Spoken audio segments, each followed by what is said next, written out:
Alegria do Senhor é a nossa força. Hoje, festa de Todos os Santos, é uma alegria especial poder estar aqui, ainda mais com os músicos, com a canção nova, com cada um de vocês das novas comunidades. O meu abraço virtual, mas profundo e pessoal para cada um, para cada nova comunidade aqui presente. O abraço do Padre Antonello, que está na Polônia pregando, o abraço da Maria Paula, que está no céu intercedendo por nós. E antes de pregar numa cidade, normalmente vou no cemitério da cidade, para pedir a intercessão das almas que já viveram nesta terra e que sabem como é importante não perder a vida que passa. E o nosso primeiro irmão missionário que veio voltar na casa do pai, se chama Nivaldo, cumprimentava todas as pessoas dizendo: oi, santidade. Diga para quem está do teu lado, para lembrar-se que é santo. Oi, santidade. Diga para as almas que estão no purgatório e no céu, que já são santas: oi, santidade. Ontem à tarde tive a graça de passar com o diácono Jaime, que me acompanha aqui de Capela do Alto, para visitar o Padre Marlon, cuja comunidade se chama Sede Santos, Missão Sede Santos. Foi uma grande alegria estar com ele, a nome de todos vocês, do Ítalo, da Kátia, de todos os membros da Caris. E o Senhor é bom. É muito bom. E Ele está vivendo, vocês sabem, talvez, um momento muito particular, está vivendo uma purificação, um sofrimento. Me disse: Padre, eu estou com vocês amanhã no encontro, e ontem renovou a sua escolha. A doença dele é uma doença rara, um caso a cada 1 milhão de pessoas. E ele brincando diz: sou milionário, sou milionário. E entrega todo dia a vida para uma nova igreja que nasce. Esta igreja somos nós. Eu queria que dêssemos uma salva de palmas para Padre Marlon, agradecendo a sua entrega de amor. Também tem outros fundadores que estão enfermos, em particular o Padre Jonas, que queremos cumprimentar também com uma salva de palmas muito forte. Segurando a nossa oração, Padre Jonas, estamos juntos neste tempo.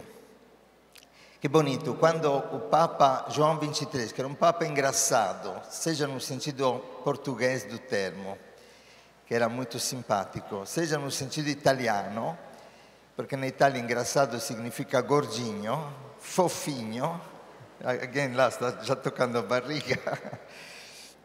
Ele, antes de morrer, recebeu a notícia do seu secretário, Monsignor Capovilla, porque se colocou de acordo, queria saber quando ia voltar na casa do pai. O secretário foi avisando que já chegou a hora. E o secretário Capovilla chorava. E Papa João XXIII falou: por que choras? Por que choras? Você me dá a notícia mais linda da vida. Quantas vezes orei? Que alegria estarmos na tua porta, Jerusalém. E agora os nossos pés estão entrando na cidade celeste. Que alegria quando me disseram: voltamos à casa do Senhor. Gente, estamos aqui todos de passagem. A nossa pátria é o céu. E nós não podemos esquecer que somos chamados à santidade. Está ligado? Estamos chamados à santidade. E tem uma palavra que diz no Evangelho de São João: vós já sois puros pela palavra que ouvistes. Eu queria que nós gravássemos hoje somente uma palavra. Na luz desta palavra darei o testemunho sobre os pobres, o trabalho com os pobres que me pediram aqui. A palavra está na primeira carta de São João, No capítulo 4, vocês podem pegar o versículo 16. Todo mundo encontrou? Primeira carta de João, capítulo 4, versículo 16. E nós temos conhecido e temos acreditado no amor que Deus tem para nós. Uhul! Será que realmente acreditamos? Será que nós realmente conhecemos este amor? E olha como continua. Deus é amor. Quem permanece no amor, permanece em Deus e Deus permanece nele. Pula agora o versículo 19. Nós amamos, porque, e aqui é o grande dom, porque Ele nos amou primeiro. Papa Francisco diz sempre que Deus primoreia, inventou esta palavra. Ele sempre nos precede. Quando nós temos o desejo de amar, o desejo de fazer alguma coisa, na verdade é Ele que coloca e nos capacita para que possamos realizar aquilo que Ele inspirou. Se alguém disser, aqui vem a parte mais gostosa.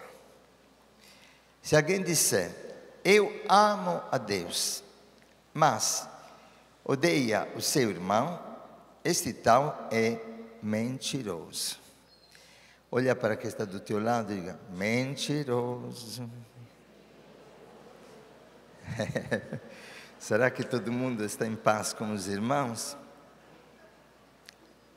Será que temos com todo mundo um relacionamento de amor? Pois, diga comigo, pois, mais forte, pois, quem não ama o seu irmão que vê, não pode, mais forte, não pode, mais forte ainda, não pode amar a Deus que não vê. Irmãos, quando eu era jovem, quase 100 anos atrás, mais ou menos, eu li esta palavra. Esta palavra mudou a minha vida. Porque conheci uma menina, Juanita, que vinha da Bolívia, foi adotada na Itália, que foi encontrada praticamente morta por uma irmã. A mãe, que não tinha comida para dar, deixou ela debaixo de um monte de panos e dava somente a água do arroz que cozinhava para os outros irmãos. Uma missionária passou naquela cabana, sentiu um barulhinho, parecia um gato. Ficou curiosa. Encontrou Juanita, que estava morrendo, já com chagas abertas no corpo e vermes na carne viva. Conseguiu salvá-la, levou na Itália, foi adotada, eu conheci, simpática demais. Uma vez estava na capela, pegou Jesus do altar, o crucifixo, encontrei ela que estava tirando Jesus da cruz. E disse, Juanita, o que está fazendo? Eu quero tirar Jesus, está sofrendo muito.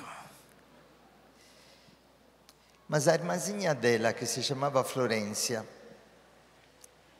morreu com 4 anos de idade, arrancando-se os cabelos e comendo os cabelos e dizendo, eu tenho fome de carne, eu tenho fome de pão, eu tenho fome de leite. E assim morreu. Não podemos amar a Deus que não vemos, se não amamos os irmãos que vemos. São João Crisóstomo diz que se você vê um irmão que está morrendo, você não socorre aquele irmão, podendo socorrer, você o mata. Somos todos incapazes de amar, de verdade. E por isso somos um povo que se reconhece pecador, e reconhecendo-se pecador, alcança a graça da conversão. nós sempre podemos dizer: Senhor, eu quero mais do Teu Espírito. Eu quero mais do Teu amor. Dilata o meu coração. Livra-me de toda indiferença, de toda cegueira espiritual.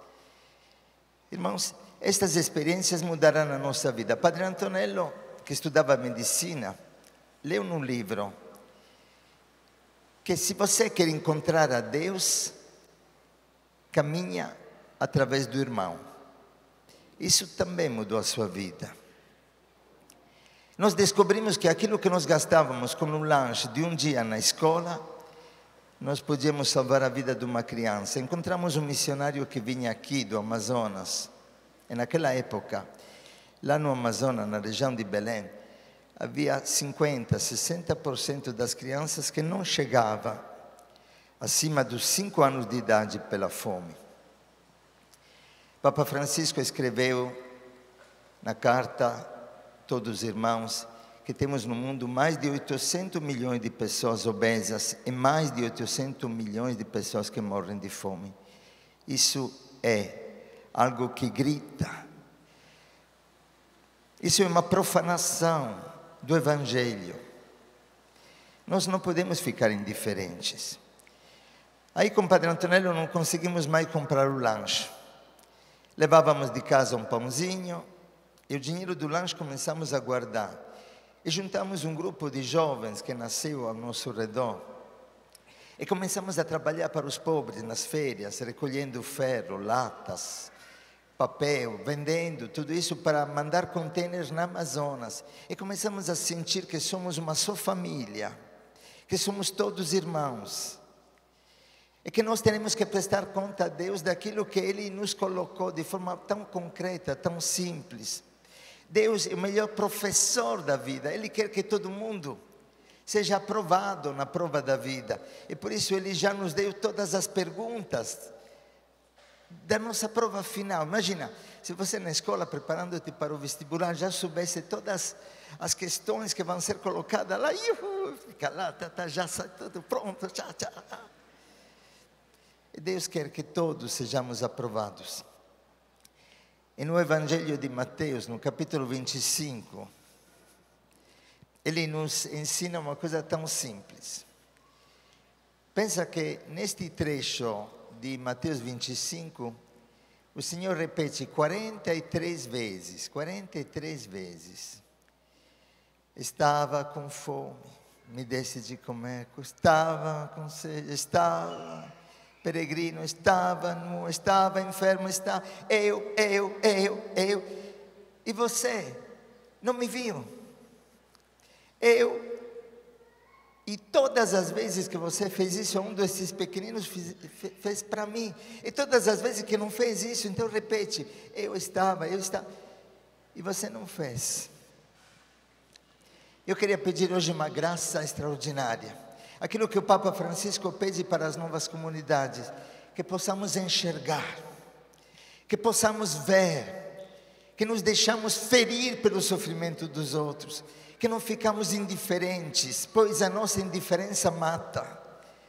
Irmãos, Deus está suscitando uma nova igreja, uma igreja pobre para os pobres, uma igreja peregrina, uma igreja hospital da humanidade, uma igreja que tem a ousadia do Espírito Santo para ir onde ninguém chega, nas bocas da droga, nas baladas do mundo, no meio dos nossos irmãos homossexuais, daqueles que não encontram ainda sentido na própria vida, pessoas deprimidas. Tem hoje uma epidemia de suicídios no meio dos jovens, uma epidemia que está crescendo, nem se divulga nas estatísticas, porque quando se coloca no jornal a notícia de um suicídio, alguém pensa que uma boa coisa, e aí vai fazer a mesma coisa e se mata. Irmãos, precisa acordar. O Espírito Santo está sacudindo a igreja, está purificando a igreja, porque o julgamento começa na casa do Senhor. Está sacudindo a árvore da igreja, estão caindo os frutos podres, para que haja uma nova primavera. E vocês e nós, movimentos, novas comunidades, esta nova igreja, somos a primavera, disse Papa João Paulo II, não sou eu. Dá uma salva de palmas para o Espírito Santo. E toma posse da graça que Deus te dá, não tenha vergonha. tenho orgulho de ser cristão e de ser cristão neste tempo de provação. Papa João Paulo II dizia: a providência nos colocou neste tempo, então com coragem vamos enfrentar a batalha deste tempo. Nós fomos os escolhidos para esta hora. Quando eu cheguei no Brasil, quase 40 anos atrás, tinha 29 anos, barbinha preta, barriga fina. Encontrei uma criança de rua que dormia na calçada fora da paróquia de Betânia, em Belo Horizonte. Esta criança me disse: "O tio, tira eu desta vida que estou levando." Eu brinquei e falei: nem cheguei no Brasil, já tenho sobrinhos, netos, não sei o quê. Não é possível. Mas eu entendi. Somos todos irmãos. Quando estaremos na porta do céu, o Senhor nos dirá: onde está o teu irmão? Não entraremos sozinhos no paraíso. O Senhor nos dá estas perguntas, 43 vezes repete em poucos versículos, naquele capítulo 25 de Mateus. Então, gente, abrimos os olhos e abrimos as mãos para repartir. E consagramos os pés para ir ao encontro daqueles que sofrem. Aquela criança mudou a minha vida de novo, porque eu entendi que não podia entrar no céu sozinho. Eu sei que Deus dá a cada um de nós que estamos aqui, todos, bispos, padres, irmãos, leigos, casais, Ele confia um povo. Está escrito no capítulo 60 de Isaías: o menor de vocês vai gerar uma nação. Deus está procurando úteros de aluguel. Coloca a mão na barriga e diga: Senhor, usa meu útero. Ele quer gerar um povo através do teu sim. Ele precisa de ti. Sem você não dá.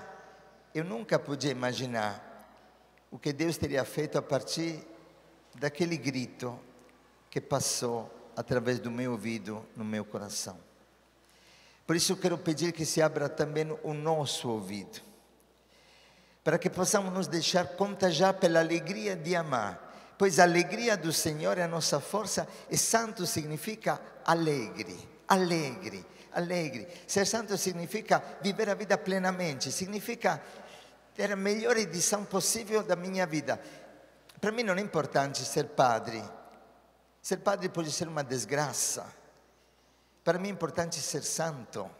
E para você casado não é importante ser casado, é ser santo. A primeira vocação para todos nós é santidade. E santidade é amor. Deus é amor. Quem está em Deus permanece no amor. Gente, as minhas palavras não são suficientes, mas sei que o Espírito fala muito mais do que as minhas palavras. É que Deus quer contagiar tantos por esta alegria de amar. Nesse dia estamos inventando uma outra loucura da Aliança de Misericórdia. Quando vamos na igreja, na Catedral da Sé, o Dono Gillo fala: chegou, e ele não diz Aliança de Misericórdia, a bagunça da misericórdia. Aí chegam lá os pobres, as pessoas de rua que acolhemos nas casas, os missionários, e bate palma e grita. Mas Deus realmente, através de cada um de nós, quer realizar uma revolução do amor. Uma revolução do amor. Sejamos revolucionários do Evangelho. Revolucionários do Evangelho. Misericórdia, Rahamim, significa entranhas. Estava dizendo, estamos fazendo uma outra loucura. Uma cidade para os pobres. Uma Mariápolis, para quem conhece o movimento dos focolares, para os abandonados. Porque nós sabemos que o povo de rua não é um problema. O problema é a sociedade nossa que exclui os mais fracos e que rejeita aqueles que foram rejeitados desde a concepção. Irmãos, Deus está procurando úteros de aluguel. O que é esta cidade da misericórdia? É que nós, no trabalho com o povo de rua, dormindo nas calçadas, depois acolhendo nas casas, e depois na reinserção, percebemos que alguns não têm força. para viver neste mundo homicida. Um mundo que, como dizia o Papa João Paulo II, rejeitou a Deus Pai e por isso mata os irmãos. E dentro disso nós pensamos, não podemos desistir, Deus nunca desiste. Nunca desiste de nós. E nós não podemos desistir. Se acolhemos as entranhas de misericórdia do Pai, eu não consigo abrir mão de um filho, como mamãe não consegue. Nesse dia na Cracolândia encontramos uma velhinha. Eu peço até perdão porque não poderia ficar muito tempo, que hoje é o dia que nós temos o dia inteiro na Cracolândia.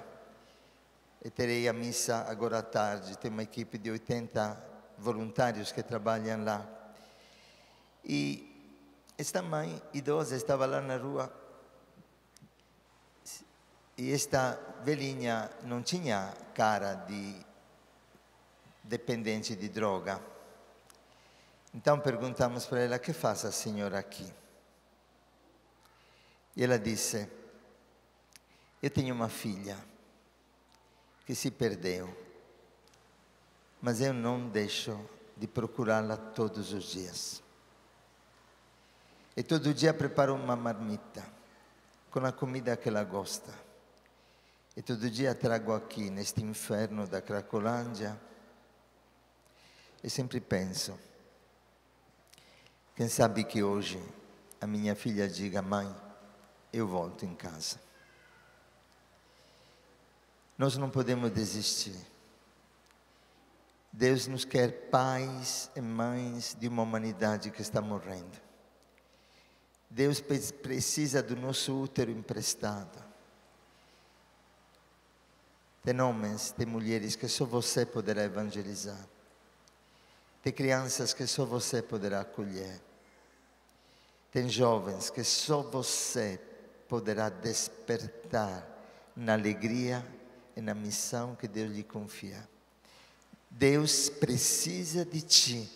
Ele não desiste. Queira o Senhor que através dessas pobres palavras o Espírito Santo fale e sacude o teu coração para assumir plenamente a missão que Deus te confia.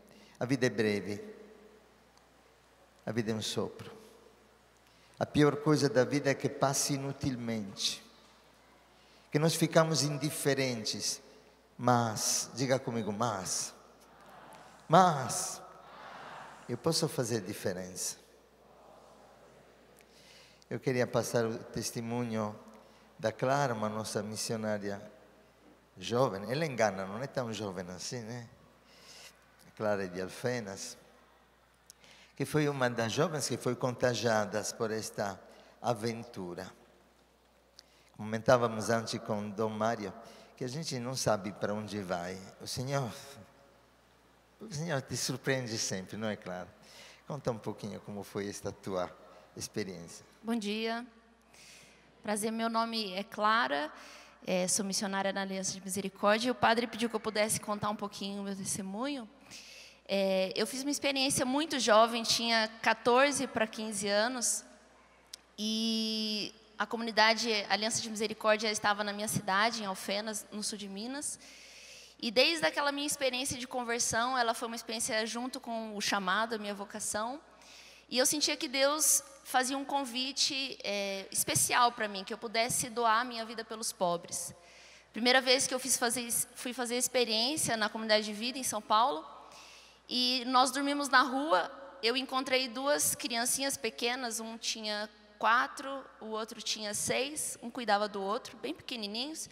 Eles moravam numa maloca e tinha um tio de rua, que era aquele que cuidava deles, né? E o pequenininho, ele era todo carequinha, e nós perguntamos o que acontecia, e o mais velho, de 6 anos, que cuidava dele, disse: tia, cada vez que ele passa um susto à noite, ele perde o cabelo. E ele já estava carequinha de tanto medo, angústia que passava à noite, né? Depois de ter voltado daquela experiência, meu coração não conseguia ficar tranquilo, eu ficava incomodada com aquilo, e eu sentia que Deus pedia que eu pudesse dar mais, não sabia exatamente o que, mas Deus me pedia, né? Quando eu completei 18 anos, eu e mais um grupo de irmãos, nós éramos em 4, nós decidimos dar esse passo de sair da nossa casa, da nossa condição e ir para a comunidade de vida, né? E na época os meus pais não entendiam, eles não participavam da igreja, não caminhavam, e os nossos pais se uniram no propósito de impedir que a gente fosse responder à vocação, né? E ali foi uma história, assim, muito cheia de aventuras, né? Porque eles entraram com um processo judicial, alegando lavagem cerebral, né?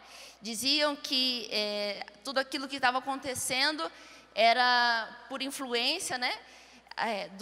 De toda manipulação para que aquela situação acontecesse, até que, diante de todas as perseguições, né, que a gente viveu durante aquele tempo, eles foram no jornal da cidade e fizeram uma matéria, alegando que existiam alguns padres italianos, que faziam parte da máfia italiana, né, que iam aos interiores roubar jovens para um trabalho escravo no centro de São Paulo, né? E aquilo foi uma polêmica muito grande, até a própria igreja ficava, e agora, né? É lícito ou não é lícito? Responde ou não responde? E um dia eu estava assim, eu tinha acabado de fazer 18 anos, né? Naquela insegurança, eu não sabia dizer nem justificar o porquê que eu estava respondendo aquilo. E um dia eu fui rezar e Deus me dizia assim, eu estava meio, será que eu sou louca, né? Porque todo mundo dizia que tinha feito lavagem cerebral, que realmente aquela coisa. E eu chorava, falava, meu Deus, eu acho que eu não sou, mas se eu for, Jesus, tudo bem, né? Eu te ofereço assim mesmo. E diante daquilo, daquela resposta, aquela loucura de corresponder a Deus, eu fui numa conversa com os meus pais e disse para os meus pais que eu estava respondendo a minha vocação. Minha mãe chorou muito, não sabia como me convencer, tentou me convencer um pouco pelos sentimentos, né, como fazem as mães. E o meu pai me disse só uma palavra, ele disse assim, o que você vai fazer com todos os anos de colégio particular que eu paguei para você? Foi só essa frase que ele me disse. E naquela hora me veio no coração assim uma comoção. E eu disse para ele, pai, eu vou entregar para os pobres. Ele não falou mais nada, levantou da sala, saiu. E quando eu fui para a comunidade, eu e as outras irmãs, eu particularmente fiquei por volta de 3 anos sem que os meus pais conversassem comigo, né? Para eles foi um processo muito difícil, muito dolorido, saber que a gente dormia nas ruas, né? Se envolvia no meio dos perigos, das favelas, com pessoas que eles não conseguiam entender a razão pela qual nós estávamos deixando tudo aquilo que eles tinham investido em nós e, de repente, por uma loucura evangélica, difícil de ser compreendida aos olhos dos homens, nós estávamos correspondendo, né? E eu fui para a comunidade, né, nesse desejo, nesse ímpeto. E certo dia nós tivemos uma experiência, num dia de oração, que nós estávamos perguntando para Deus quais são os baluartes da aliança, né? Porque é uma lista enorme, né, padre, de santos. E nós estávamos perguntando quais os santos que são os santos da misericórdia, que são para nós esse ícone com os pobres. Enfim, né? E muitos vieram, né? João Paulo II, Santa Faustina, tantos outros santos da misericórdia. E Deus, numa visualização, mostrou para nós uma cena que foi maravilhosa. Ele mostrou para nós, a primeira cena, foi uma prostituta no leito de morte, e na sua angústia, ela pediu a Deus misericórdia. Depois um traficante fugindo da polícia, e antes que o tiro chegasse nele, ele gritou a Deus por misericórdia. Depois um outro homem, num presídio, já depois de muitos anos preso, olhou a Deus e pediu por misericórdia. E Deus disse para mim, naquele momento, que esses eram os santos da última hora. Os santos que clamaram a Deus misericórdia. E por isso, essa primavera,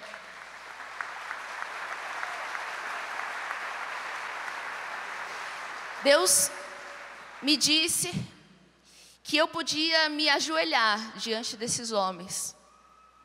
Porque o coração de Deus é capaz de fazer um pecador se transformar em santo em milésimos de segundos. Nós não entendemos como funciona isso. Nós temos o costume de fazer cálculo, contar pessoas, fazer estatísticas, engajamentos, mas para Deus basta um instante. Basta um instante. E a experiência com os pobres, para nós, ela é uma experiência, o Padre Henrique sempre diz, né? Os pobres não são um problema para a sociedade. Os pobres são um problema para o nosso egoísmo. Porque os pobres nos incomodam, nos desestabilizam, nos tiram dos nossos comodismos. Ontem nós estávamos rezando um pouquinho, juntos, né, com os outros irmãos que estão aqui da Aliança.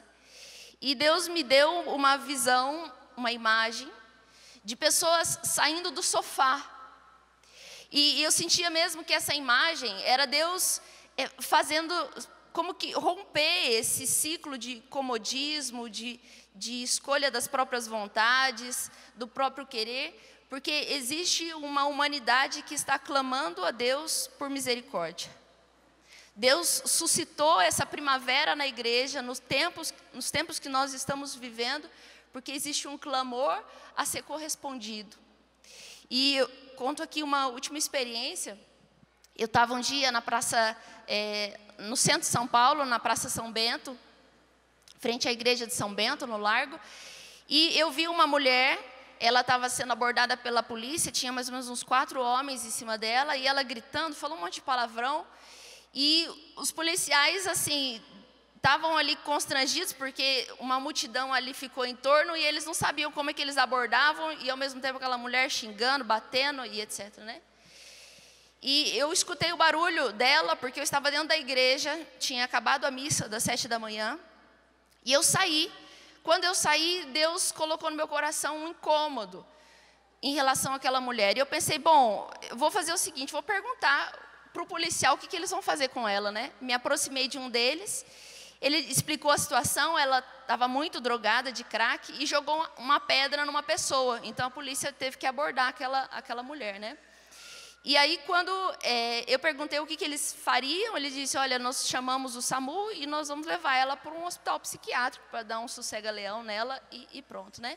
Eu voltei para a porta da igreja e pensei, né, tentando driblar essa voz que estava dizendo para mim que eu tinha que fazer alguma coisa, E eu pensei comigo, quando o SAMU chegar, eu pergunto que hospital que ela vai e depois me organizo para poder fazer uma visita, quem sabe, alguma coisa assim, né?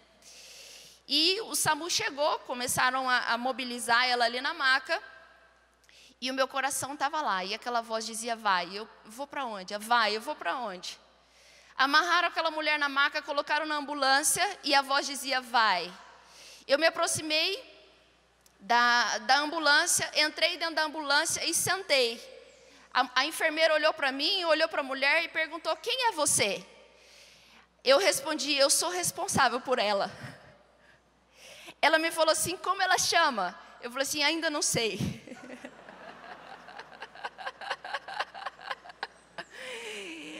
Aí ela, bom, São Paulo, né, ninguém entende nada. Falou, bom, já que você quer ir, então põe o cinto, né? Coloquei o cinto.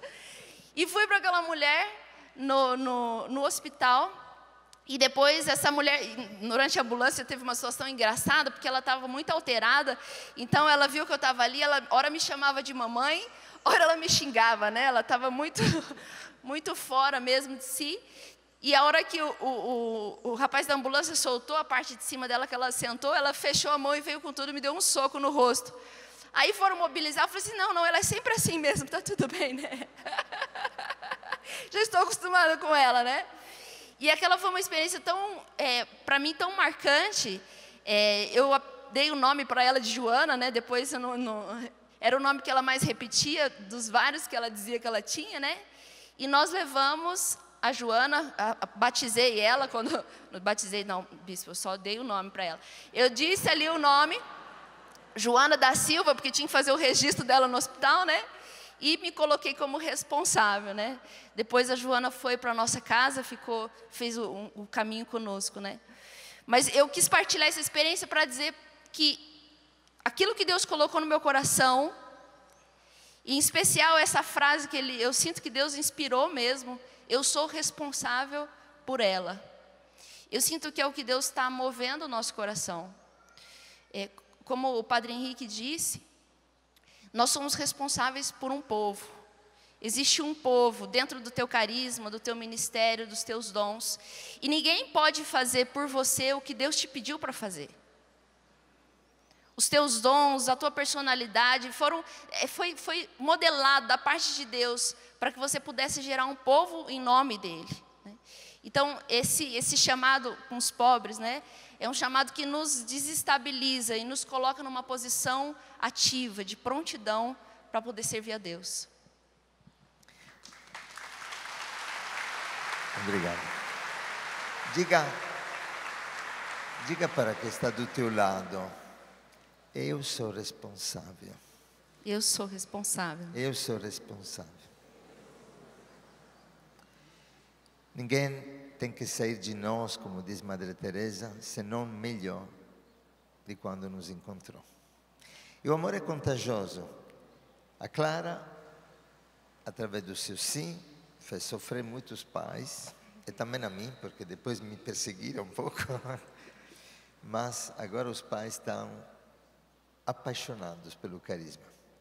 O pai da Clara está montando criação de cabritos, que é a especialidade dele, preparação de queijo de cabrito nas várias casas de acolhida, porque o amor é contagioso.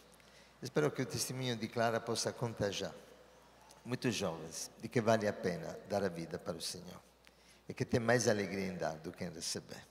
Obrigado, Clara.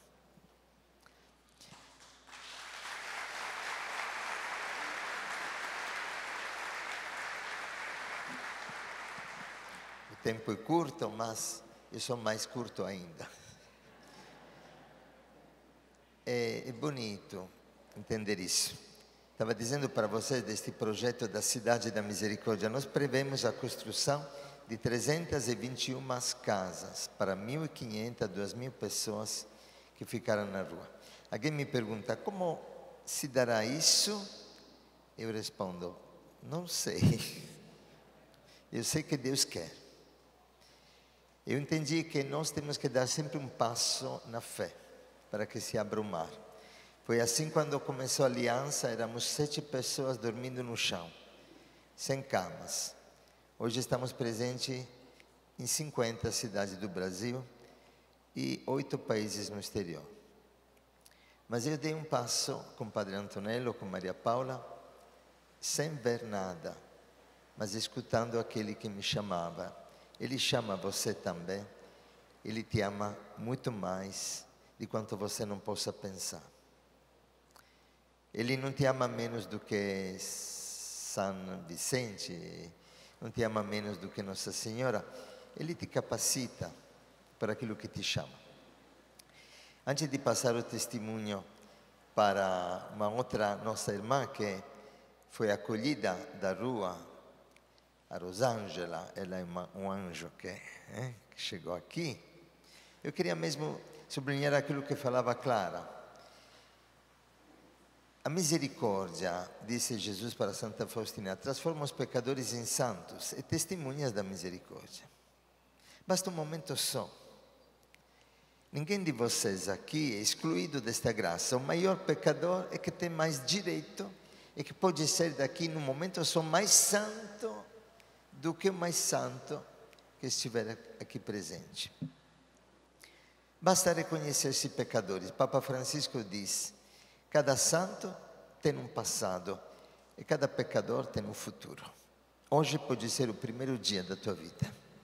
Você que nos assiste na televisão, você que ficou acomodado no sofá, você que não encontra sentido para a tua vida, saiba que o Senhor está te chamando. Todos somos chamados à santidade.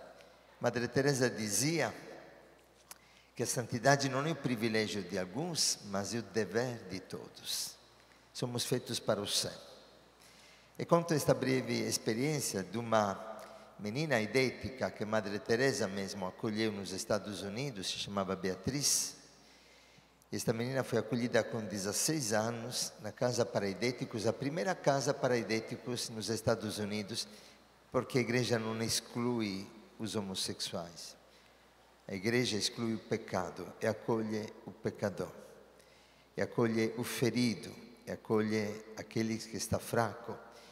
E Madre Teresa e a igreja foram sempre atentos a todo tipo de sofrimento.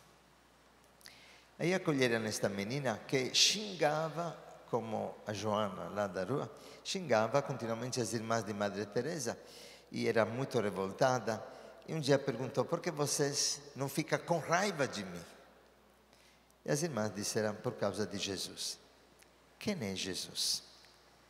As irmãs contaram e anunciaram o querigma e o Filho de Deus que nasceu e morreu na cruz para nos salvar. E esta menina descobriu que existia o batismo e disse: eu quero ser batizada. Foi batizada. E depois descobriu que existia a Eucaristia e disse: eu quero também o pão do céu. Jesus se fez pão para nós, para dar-nos força. Eu sou fraca, eu preciso. E recebeu a primeira Eucaristia. Depois um dia, viu que as irmãs tinham aliança. E esta menina disse: mas vocês são casadas? E as irmãs disseram: sim, com Jesus. E ela disse: mas será que eu também posso casar com Jesus?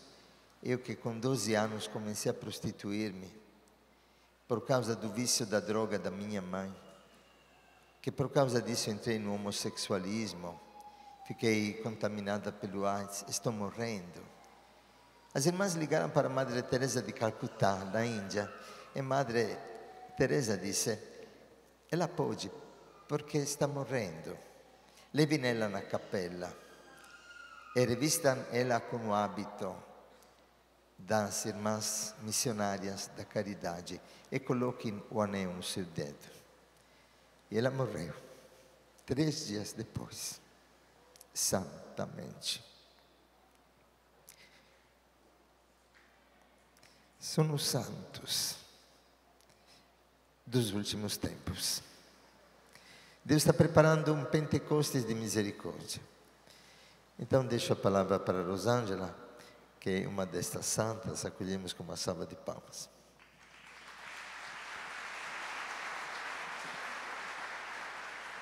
Bom dia a todos. Meu nome é Rosângela, tenho 43 anos, sou da cidade de Piracicaba, sou da Aliança, filha da Aliança, uma filha eterna.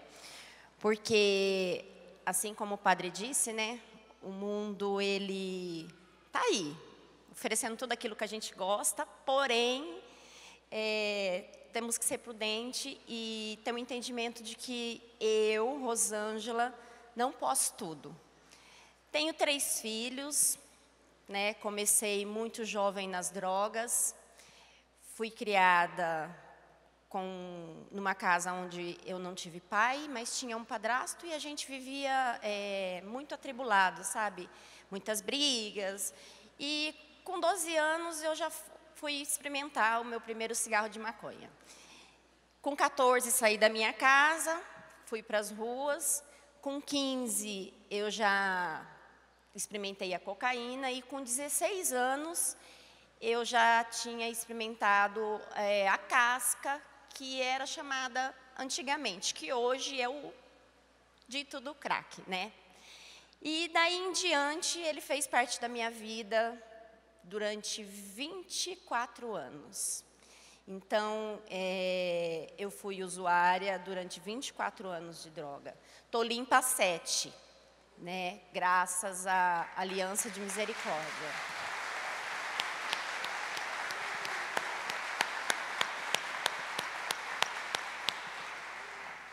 Na minha vida, como eu disse, eu fui usuária muito cedo, também fui mãe muito cedo, né? Com 17 anos eu já era mãe, aí tive uma vida conjugal com uma pessoa, tive mais 3 filhos, Pamela, Daniel e Lincoln. Hoje, com 27, 25 e 21 anos, já estão todos adultos, louvado seja Deus. Não tomaram o rumo de vida que eu tive, né?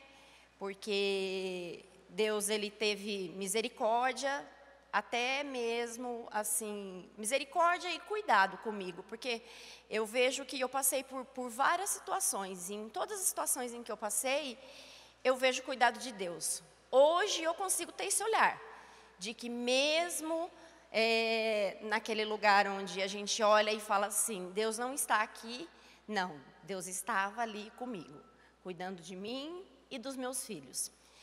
Com 24 anos, eu fui morar em um laboratório de refino de cocaína. E, devido a toda a situação, acabei colocando em risco os meus filhos, porque eles estavam sempre junto comigo, né? Apesar da droga, apesar de tudo, eu trabalhava, mas usava droga. Eu era mãe, mas usava droga. Tinha minha casa, mas usava droga. Né? E enganava a mim mesma achando que conseguia conciliar, né? Porque a gente que tem esse vício, a gente acha que a gente consegue controlar. Engano para mim mesma, né? E a gente acha que ninguém sabe, mas todo mundo sabe. Mas a gente tem esse engano de que a gente consegue esconder das pessoas, mas todo mundo sabe. Enfim, morei nesse lugar durante 4 anos. Dentro desse lugar eu tive 3 overdoses. Não morri porque a mão poderosa de Deus colocou ali naquele momento e me salvou, né? Com 27, eu me separei do meu esposo, na época, pai dos meus filhos. E aí eu fui viver a droga nas ruas. Aí o que eu fui conhecer, assim, o que é a rua, o que é as malocas, o que é as biqueiras, porque até então eu só ia, pegava e ia usar na minha casa. Apesar disso, meus filhos nunca viram, nunca participou. Quando minha filha ficou sabendo que a mãe dela era usuária de crack, ela tinha 16 anos, né? Então, quando eu fui para a rua, eu fui mesmo assim, eu sempre falava assim, que eu fui responsável durante muito tempo, mas naquela hora eu queria saber o que era a minha irresponsabilidade. E fui brincar de casinha com a droga. Brinquei de casinha com a droga, né? E acabei conhecendo do luxo, que na época em que eu trabalhei nessa refino eu ganhei muito dinheiro. E acabei no lixo, né? No lixo, que é o lixo do crack. Porque você pode prestar atenção, aonde existe o crack, existe o lixo, porque ali está o inimigo. E a gente nada mais passa a ser marionete dele, porque ele faz da gente aquilo que ele quer. Ele enfeia, faz a gente se rastejar, faz a gente se humilhar para ficar tirando sarro da face de Deus, né? Olha ali o que eu estou fazendo com o seu filho. Mas Deus, Ele foi misericordioso comigo com 37 anos. Foi aonde eu cheguei na casa de uma tia minha para pedir comida, né? E essa minha tia olhou para mim e ela falou assim: Rosângela, o que está acontecendo com você, minha filha? Porque a gente sabe da sua situação, mas até então eu nunca te vi dessa forma, magra. Aí, rebelde, revoltada, como o padre mesmo falou, né? Nós somos, nessa época, falei, se for começar a falar muito, eu já vou sair fora. Ela, não, senta aí, né? E come. Que eu era magrinha, pesava 36 quilos. E comi, diante da nossa conversa, eu olhei para ela e eu falei bem assim, me interna, porque eu cansei de brincar de casinha com a droga. Foi essa frase que eu usei. Aí a minha prima olhou assim para mim e falou assim, você está falando sério, Rô? Falei, tô. Eu não quero mais ficar nesse mundo. Por quê? Porque tinha dias em que eu usava droga a noite inteira e quando amanhecia, eu me via assim em volta do lixo, no meio dos ratos, no meio dos bigatos, sei lá como que fala o nome, né? Mas a gente, eu me via no meio de tudo aquilo e parava e olhava e pensava assim, né? falava: Deus, me tira daqui. Me tira daqui porque sozinha eu não consigo. E aí ele foi me guiando por caminhos até onde me levou na casa da minha tia, né? E ali a minha prima falou assim: eu conheço um pastor da igreja que eu vou, que ele conhece uma comunidade lá em Piracicaba. E eles não cobram nada. E a gente vai te levar lá. Eu falei: eu vou. Eu quero. No momento não tinha vaga porque a casa estava surgindo mudanças, né, de cidade e tal. E aí eu voltei. Esperei 20 dias e retomei. Porque a minha opinião já tinha tido dentro de mim aqui. Que eu não quero mais ser marionete do inimigo. Porque é isso que nós somos quando a gente está no mundo aí fora. Muitas das vezes a gente vê um drogado, a tendência é a gente atravessar a rua, né? A gente, assim que eu falo, é o que eu vejo na maioria das pessoas. Hoje, na posição em que eu me encontro, eu vou de encontro. Eu vou de encontro porque eu não consigo atravessar a rua. Eu não consigo virar a face. Eu não consigo deixar de olhar. Porque eu nunca posso esquecer de onde eu vim. Da onde Deus me tirou.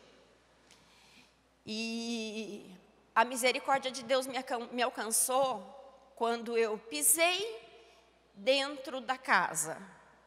Para onde me levaram? Casa da Aliança. Ali eu me senti sendo gerada. Eu senti que eu fui colocada de novo dentro de um útero que me gerou novamente. Por quê? Porque eu estava morta. Só estava o corpo ali. Só tinha o corpo da Rosângela. Corpo não, só a caveirinha e a pele, né? Porque não tinha mais nada. E essa gerada que não sei se falei a palavra certa, mas, enfim, a Aliança de Misericórdia me gerou novamente, me dando vida, dignidade, trazendo de novo o amor, né? Porque a primeira coisa que a gente perde é o amor por nós mesmo. E hoje eu posso dar esse amor dentro da própria casa, que hoje é o meu trabalho. Trabalho dentro da casa de acolhida, na parte dos idosos, que são os filhos que chegaram na Aliança logo quando começou, que hoje eles já são vovô, né? Inclusive, essa semana, quinta-feira, morreu um vovô que chegou na nossa casa em 2008. Ele ficou 13 anos conosco. Ele morreu assim, encostado nas minhas pernas, né? Infarto, Deus que eu tenha. Foi uma morte assim, tranquila. Por quê? Porque ele sabe que ele estava no meio de pessoas que o amava, né? Então, eu nunca vou deixar de ter o coração grato e nunca vou deixar de enxergar a misericórdia de Deus. E vocês que estão aí assim me vendo, nunca desista, mãe, nunca desista dos seus filhos, pais, nunca desista dos seus filhos, tias, nunca desista de seus sobrinhos, né? Coloca o joelho no chão, reza a Deus, e tudo no tempo de Deus, e tudo aquilo que ao olhar humano não tem mais jeito, porque as pessoas olhavam para mim e falavam: Rosângela, não tem mais jeito, mas para Deus nada é impossível.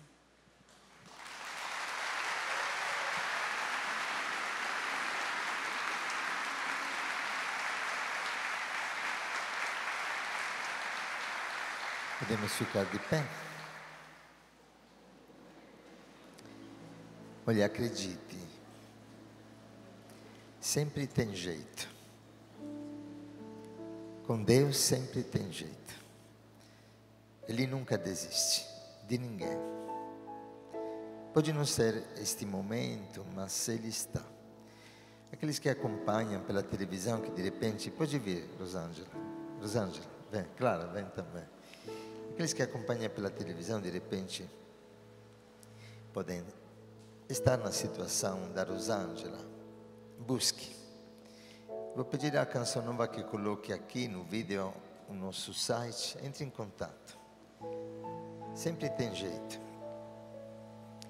Pode ser que algum jovem sentiu o desejo de dar um passo, dizer, não, eu quero parar de perder tempo e dar a vida.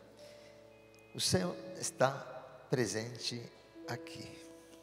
Eu peço ao Espírito Santo, vai fechando os olhos, que abra os nossos olhos. Às vezes precisa fechá-los, as coisas externas, para que se abra na visão de Cristo. A palavra diz que o grande pecado é não ver, não ouvir. Eu peço a Deus, em nome de Jesus, que possa curar os nossos olhos fisicamente. Pessoas que têm qualquer tipo de tumor, ou qualquer tipo de problema nos olhos, Deus é simples. Mas, sobretudo, cure espiritualmente. Quando te vimos, todas as vezes. Que deixaram de fazer isso a um desses pequeninos. E a mim, que não fizeram. O Pai toca o ouvido dos teus filhos, fisicamente e espiritualmente. Para que possamos ser não apenas ouvintes da Tua Palavra, mas fazedores do Evangelho. Pois o mundo está cansado de palavras. Quer ver um Evangelho vivo nas novas comunidades. O Pai, nós te pedimos em nome de Jesus. Expulsa todo espírito surdo e todo espírito mudo que nos impede de anunciar a Tua misericórdia, pois o céu está presente aqui. E peço a Clara, a Rosângela, estenda nas mãos também e peçam junto conosco, cantando com fé. O meu coração tem sede de amar.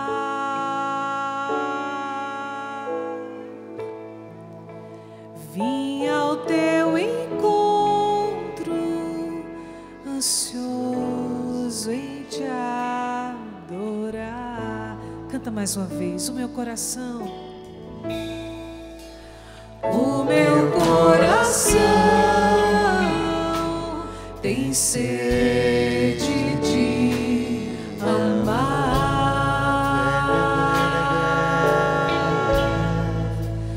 Vim ao teu encontro, ansioso em te adorar.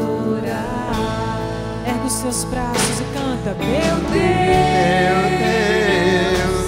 eu creio e adoro, espero e te amo por aqueles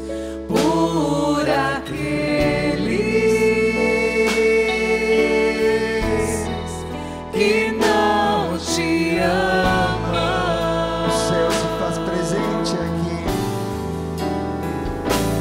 O céu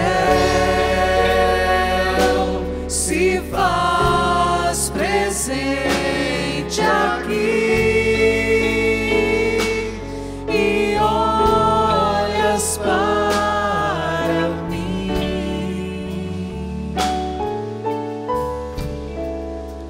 porque me amas. Ser igual. Vai orando no Espírito, vai pedindo esta graça. Que o Espírito possa arrombar as portas do teu coração. Que possa tirar as travas do teu ouvido. Que possa abrir os teus olhos, que caiam todas as camadas que te impedem de enxergar o Senhor. Como caíram dos olhos de Paulo. Eu sou Jesus. Eu sou Jesus que tu persegues. Eu sou Jesus que clama para ti. Eu sou Jesus que clama misericórdia na tua vida. Eu sou Jesus faminto, sedento. Oh Pai, nós te pedimos, dilata o nosso coração. Dai-nos entranhas de misericórdia, Pai. Levanta uma nova igreja no Brasil. Levanta uma nova geração no Brasil. Pai, cura fisicamente pela força do Espírito, espiritualmente, psicologicamente. Que caia todo espírito de depressão, de angústia, em nome de Jesus. É tempo de esperança, é tempo de vida, é tempo de alegria no Espírito Santo. Alegrai-vos no Senhor, repito, alegrai-vos no Senhor, a alegria do Senhor é a nossa força. É tempo de santidade na alegria, a alegria dos santos deste novo tempo que o Senhor suscita, pois o céu se faz presente aqui